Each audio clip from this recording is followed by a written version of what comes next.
Hello दोस्तों, शिक्षक गुजरात में તમારું સ્વાગત છે। दोस्तों, આજના વિડીયોમાં આપણે વાત કરીશું કે જો તમે એક નવી YouTube ચેનલ બનાવી છે અને તમારી YouTube ચેનલ પર જે પણ વિડીયો છે તેની અંદર વ્યૂઝ નથી આવતા, એટલે તમે તમારા વિડીયોને WhatsApp ના ગ્રુપમાં શેર કરો છો, WhatsApp ના સ્ટેટસની અંદર તમારી લિંક લગાવો છો વિડીયોને WhatsApp ગ્રુપ ઉપર શેર કરવાથી અને WhatsApp સ્ટેટસ ઉપર લગાવવાથી શું અસર થઈ શકે છે તેને લઈને હું માહિતી આ વિડીયોની અંદર આપવાનો છું। જો ચેનલ પર નવા છો, YouTube ને લગતી ટિપ્સ એન્ડ ટ્રિક્સ મેળવવા માંગતા હોય તો ચેનલને સબસ્ક્રાઇબ કરી લેજો। તો વાત કરીએ કે જો તમે તમારા YouTube વિડીયોને WhatsApp ગ્રુપની અંદર શેર કરો છો, WhatsApp સ્ટેટસની અંદર તમારી વિડીયોની લિંક પેસ્ટ કરો છો, તો દોસ્તો આવું કરવાથી તમારા વિડીયો પર બહુ મોટી અસર થઈ શકે છે। તમારી YouTube વિડીયોના વ્યૂઝ વધશે તો ખરા જ, પણ ડાઉન જવાની સંભાવના વધી જશે। વધશે કઈ રીતે? તો તમે જો વિડીયોને તમારા WhatsApp ગ્રુપની અંદર શેર કરશો તો એ ગ્રુપની અંદર જો 30 થી 35 જણ હશે તો તમારા વિડીયોને ઓપન કરીને બંધ કરી દેશે, તો જે 35 જ વ્યૂ આવવાની સંભાવના રહેશે। ત્યાર પછી YouTube નો અલ્ગોરિધમ એ વિડીયોને ચેક કરશે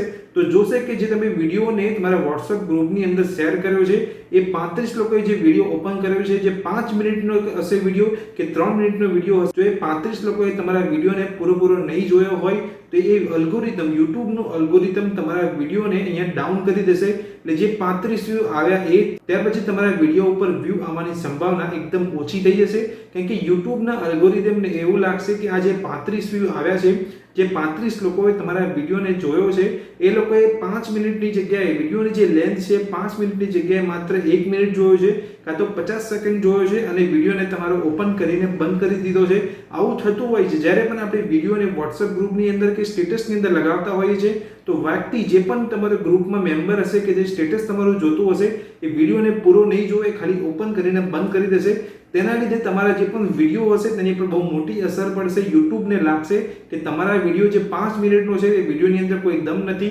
અહીં વિડીયો જે વ્યક્તિ છે ઓપન કરીને બંધ કરી દે છે, એટલે આ જે ઇમ્પ્રેશન હોય છે વિડીયોની એક ખોટી પડતી હોય છે YouTubeની સામે, એટલે YouTube એને સજેશનમાં આપવાનું પણ બંધ કરી દે છે અને જ્યારે સજેશનની અંદર આપવાનું બંધ કરી દેશે તો YouTube એ વિડીયોને રિકમેન્ડ નહીં કરે। જે તમારો વિડીયો છે એ બીજા વ્યક્તિને YouTube પર સજેશનની અંદર આપવાનું બંધ કરી દેશે અને જે આપણે YouTube વિડીયો આપણે જે રીતે YouTubeની અંદર જઈને સર્ચ કરતા હોઈએ છીએ તો એ સર્ચ બારની અંદર પણ તમારા વિડીયોને આપવાનું બંધ કરી દેશે, કેમ કે તેને લાગશે કે તમારો વિડીયો જે પણ 35 કે 30 લોકોએ જોયો છે ખાલી 50 સેકન્ડ માટે જોયો છે કાં તો 20 સેકન્ડ માટે જોઈને બંધ કરી દીધો છે, એટલે જે તમારો વિડીયોનો જે અંદર કન્ટેન્ટ છે એ કન્ટેન્ટની અંદર કોઈ દમ નથી, એટલે વિડીયો તને સજેસ્ટ કરવાનું બંધ કરી દેશે, સર્ચ બારની અંદર YouTubeની અંદર લાવવાનું બંધ કરી દેશે। એટલે દોસ્તો, જ્યારે પણ તમે તમારો નવો વિડીયો બનાવો તો એને કોઈ દિવસ પણ WhatsApp ગ્રુપ કે WhatsApp સ્ટેટસની અંદર લગાવવાનું નથી, કેમ કે એ કરવાથી તમારા વિડીયોની ઉપર અસર થઈ શકે છે। તમારા વ્યૂઝ માત્ર જે સ્ટેટસની અંદર જેટલા લોકો જોશે એ જ વ્યૂઝ આવશે,